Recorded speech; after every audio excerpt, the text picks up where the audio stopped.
We're back. It's day 16. We were meant to had originally racked the beer on day 14, but my wife and son had other plans. My son was born on Sunday, May 1st, and today is May 3rd, so it's day 16. It's a little later than what I wanted to, but we're going to start racking the beer right now, so I'll let you follow along the process.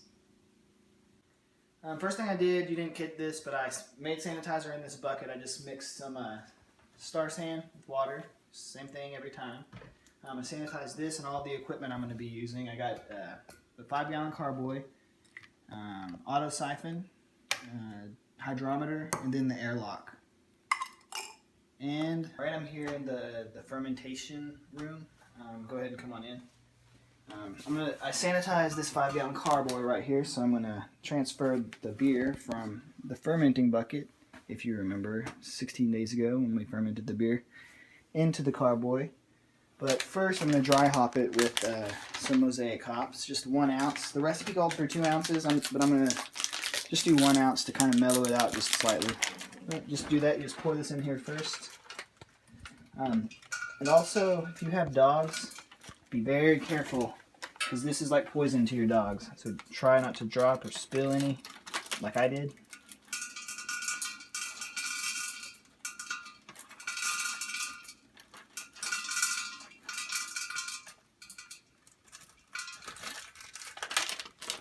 Alright, you can turn it off now. Alright, I took the airlock out, set it aside, and I'm going to open up the fermenting bucket, and we'll take a hydrometer reading and we'll record it. It's going to tell us how much sugar the yeast ate, which in turn tells us how much alcohol was created, and it will give us an ABV, a percentage.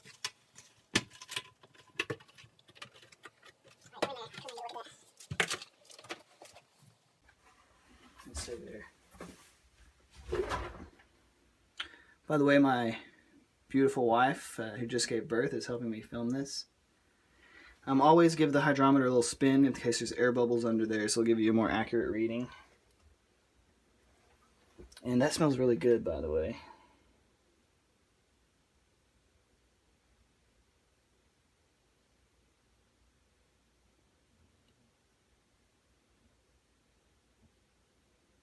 It's like 1.015.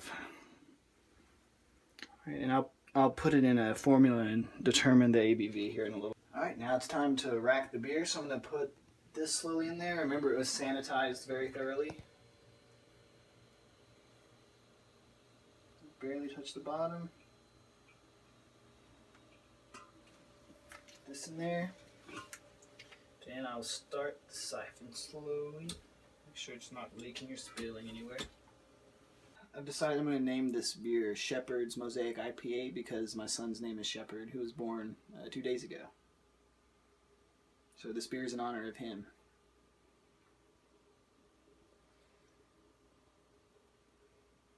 And one thing I'm trying to do is hover the siphon above the yeast that settled at the bottom, to try to just get as little yeast transferred over as possible, or sediment. Alright, as you can see, I'm kind of leaning the bucket back a little bit to try to get the last bit. I hope you can see that. I hope that's not too dark. Get that last bit of beer without getting the yeast that settles at the bottom. You can see it's filling up pretty nicely. And finished racking. See if I can light that brightness up a little bit. That's as long as we go. But so yeah, the beer is racked into the 5-gallon carboy, and that's the hops, the dry hops in it right now. I'm about to add the airlock and bung. Then we will let it sit for another 10 days, 10 to 14 days. Then it'll be ready to bottle. Alright, I got the airlock inside the bung.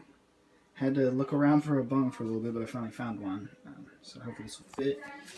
Going to put it in here. Yeah, it fits great. Push it in. Push it down.